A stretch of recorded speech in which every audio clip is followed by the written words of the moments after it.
Hello everyone, this is Reggie from RegEdited. Thanks for joining my channel today. And this is one of those days of discovering what my blood results are. I usually do get a blood test about every 6 months. Since being on the Omnivore diet and intermittent fasting at the same time, I figure I see what the difference is, if there's anything that occurred in my blood test that's different from since I was being a vegan or vegetarian. Let's get into it about my blood test. I had a couple of deficiencies, and one was vitamin D and the other was a B12. Basically the complex of B12 and 6 and 4.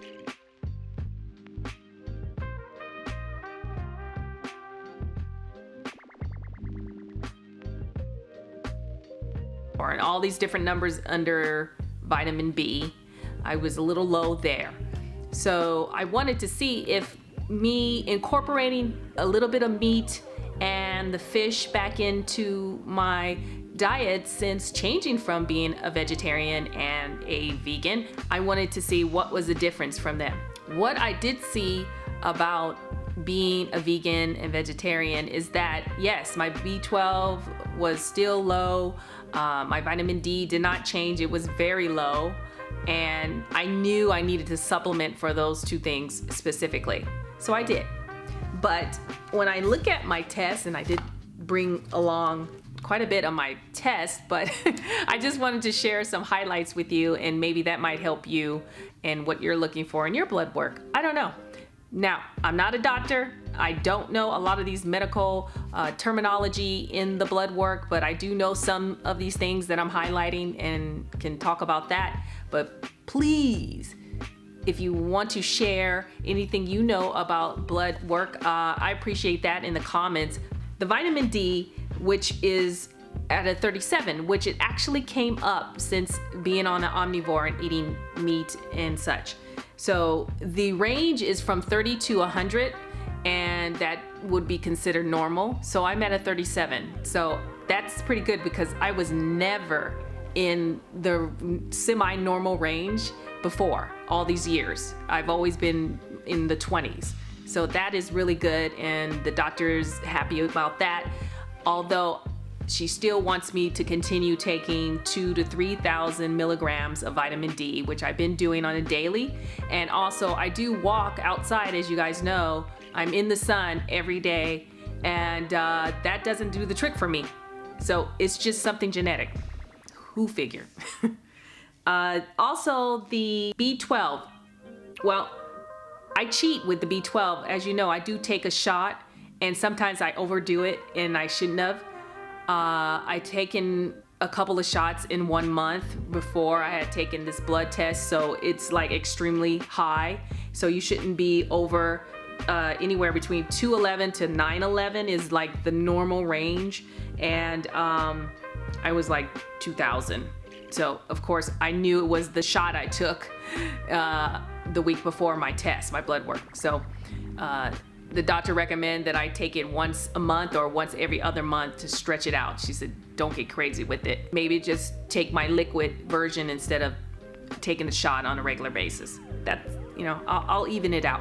I don't know if I'm saying the word right. Creatinine. Creatinine is about your kidney health. So that's always a concern, make sure you're flushing your kidneys properly, especially if you're a meat eater. And of course, I've been eating more meat than I've eaten in a couple of years. I'm still not eating a ton of red meat. It's like once a week. And my levels are great. They're totally in a normal range, and right in the middle of where it should be when you consider normal range. So like 0.76 is what my creatinine is saying, and the normal range is 0.44 to 1.03, if that makes sense. So I'm happy, so we'll keep doing what we're doing. This is a big thing for me, and I know we can all argue about cholesterol. I mean, I would agree with most people that the numbers really don't mean a lot, and that we shouldn't get so fear-mongered about the total number, because it's really about the good cholesterol and what's protecting in your heart, protecting your heart from the bad cholesterol, you know, so it kind of like evens out. Nevertheless, I've always had high cholesterol, and I know that's genetics, and still my doctor was never really alarmed about it. I was in the 200s. I still am in the 200s. So usually the highest I've ever been is like 256 for total cholesterol. And then I came down to about 233 I was hovering around.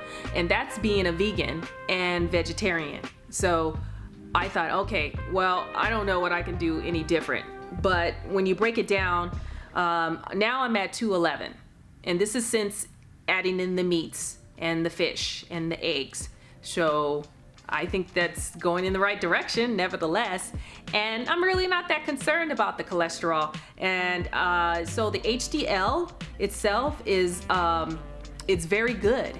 And so it's higher, the number is 82. So anything for a woman over 50 points, I believe, is in the good direction for the HDL levels. And LDL is the bad cholesterol. And so basically my number is 122 and is near optimal health, which I'll take it. I don't get too serious about cholesterol. I used to, because you have these, I love the Western doctors, but they could be limited or very focused and have a one-track mind when it comes down to cholesterol, and trying to push you drugs. And I don't believe in doing all these drugs. If I can avoid it, I'm not going to do it. So anyway, there's no need for it, and I'm doing just fine on the cholesterol. The hemoglobin A1C level, which is all connected to the heart and how things are going there. So I'm a 5.5, which I'm just touching the edge of could be going into not a good range. So anything over 5.6 kind of gives a signal of maybe pre-diabetic. But my levels has always been at 5.5 or 5.4. It's never went over that. And that's since being a vegan and a vegetarian. So really nothing bad there. Just keep doing what I'm doing. The other thing is my potassium, my calcium, everything is in normal range. CO2, of course, your oxygen in your blood, everything is good. I have a lot. I mean, they took a lot of blood from me this time, so it was like 4 tubes. I think everything else looks great. And so my doctor was very pleased, and so am I. And I guess I just wanted to share that with you guys. And the bottom line is, how am I feeling these days? I feel great. Now, there are times that I'm really sluggish because I do have a lot of stress and anxiety, but I think the fasting combats that. But, my energy levels can be low at times, but I also know it's the heat. It's like 105 to 110 degrees now on a daily, so that affects me as well. But overall, I can say that I'm feeling fine. And I think there's really nothing to worry about, although I'm always worried about something, but I'm trying to give that to God. I know we've been talking about it a lot, and I have to stop and give it to Him.